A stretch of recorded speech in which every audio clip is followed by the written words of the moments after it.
अच्छा, आदम, हाँ, आदम कहो, जगत पिता कहो, मनुष्य सृष्टि का बाप कहो, प्रजापिता कहो, तो सारी मनुष्य सृष्टि 500-700 करोड़ का जो पिता है, वो तो दोनों रूपधारी है कि नहीं है? परा प्रकृति भी है आत्मिक रूप में, और अपरा प्रकृति भी है कि नहीं? हाँ, उसकी यादगार शिवलिंग दिखाया है। लिंग जो है वो पत्थर बुद्धि बनता है, नहीं बनता? बड़े से बड़ा पत्थर बुद्धि मेरु पर्वत, उससे ऊंची कोई चोटी है पहाड़ की? पत्थर बुद्धि दुनिया में कोई नहीं है। कहते हैं वो मेरु पर्वत के चारों ओर जो असल जो सूर्य है वो भी चक्कर काटता है, जड़ सूर्य भी चक्कर काटता है जड़ मेरु पर्वत के आसपास। और जो चैतन्य सूर्य, ज्ञान सूर्य शिव है, हेवनली गॉड फादर, वो भी चैतन्य जो रूप है मेरु। जब माला बनाते हैं ना, तो माले का जब उसको ऊपर का जो मणका है उसका नाम क्या है मालूम है? नहीं मालूम? मेरु। हाँ, मेरु मणका। मेरु मणका जो होता है वो दो मणकों को मिलाकर के एक बन जाता है, विष्णु रूप। क्या जो विजय माला बनती है ना, उस विजय माला में एक मणका ऊपर वाला होता है, सबसे ऊपर, वो दो मिलकर के एक हो जाता। माने आदि लक्ष्मी आदि नारायण दोनों के स्वभाव संस्कार मिलकर के एक हो गए, तो क्या कहा? विष्णु रूप। तो बताया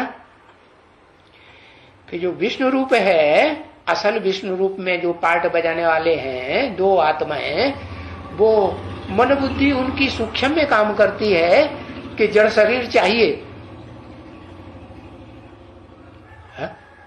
जड़ शरीर चाहिए? नहीं चाहिए, वो सब वाइब्रेशन से सारा कार्य करते हैं।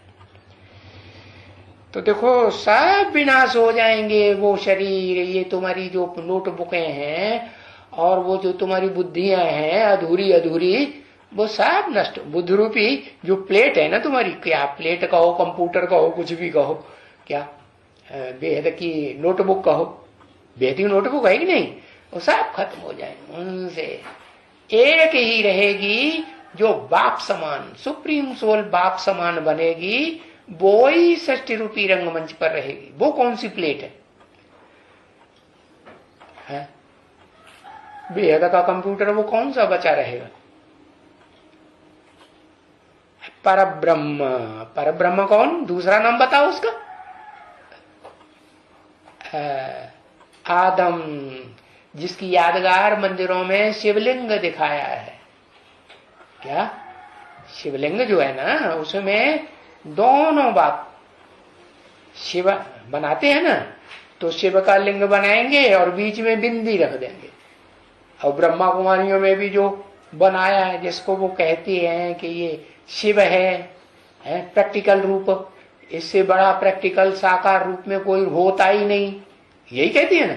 और एडवांस पार्टी वाले भी कहने लगे हाँ अलग से कोई होता ही नहीं, वो तो राम वाली आत्मा है, क्या जो त्रेता में भी थी, है जिसकी कहानी लिखी गई रामायण, वो ही है।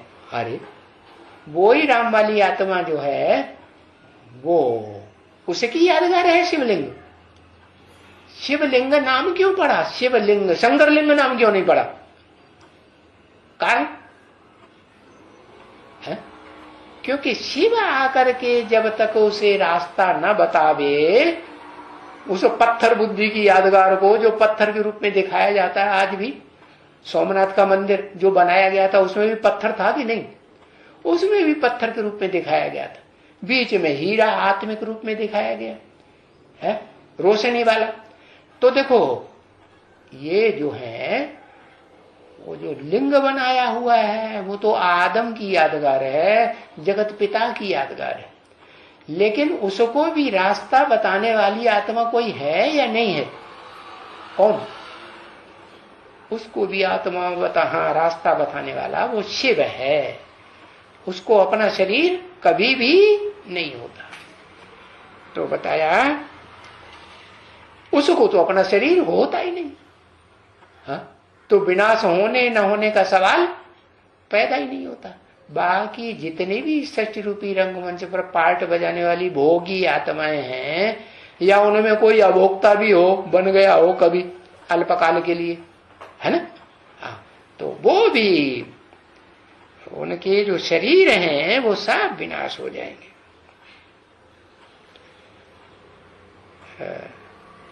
तभी बाप आकर के बच्चों को समझाते हैं, मीठे बच्चों, ये जो कुछ भी इन आंखों से तुमको देखने में आता है, क्या है?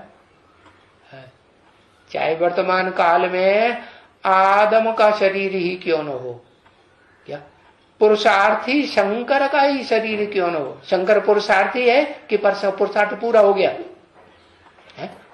याद करता है, याद के रूप में बैठे हुए चित्र दिखाते हैं ना, तो पुरुषार्थी हुआ ना। हाँ? तो जो भी कुछ देखने में आते हैं, ये देखो किताब भी है, इन आंखों से तो देखने में आती है ना। हाँ, और ये जो शरीर है वो सब खत्म हो जाएंगे,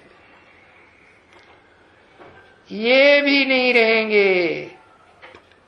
इन आंखों से जो कुछ भी अभी बनाते भी हैं वो भी नहीं रहेंगे। क्या? ओम शांति।